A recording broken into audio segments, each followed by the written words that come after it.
Alright, so today we're going to look at the if function, kind of break that down into each of its segments and then go through an example of that. So the if function has three parts to it. There's the logical test, the value of true, and the value if false. The logic test is what you want to find out, understand, test, or hypothesize. Your value if true is the result of the formula if your test is true, and the value of false is the result of the formula if your test is false. So for example, if you want the color red to equal the number 1 and the color blue to equal the number 2, we'd start by going if equals if, open parentheses. Now you can see you've got your logical test, value of true and value of false.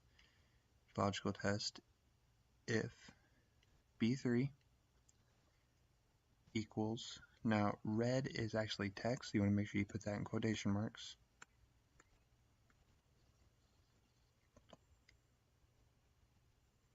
If B3 equals red, then we're going to put the number 1,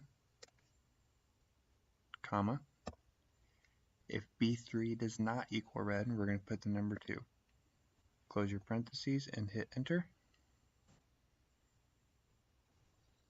And we have the number 1. Now if we type anything in here other than the color red, we'll come back with the number 2. Go back to it. Now say you wanted to do the same thing but for the color blue. You could drag this down.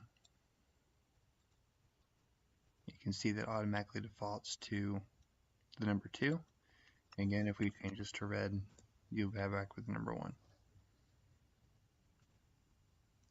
Same thing if you want to go back the other way, you can do a number equaling a color. We'll just fix this typo. There we go. So we're going to do equals if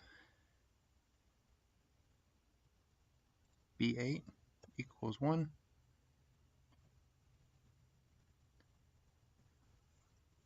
You can put red. Again, you want that to come back as text, you're going to put quotation marks. If you don't want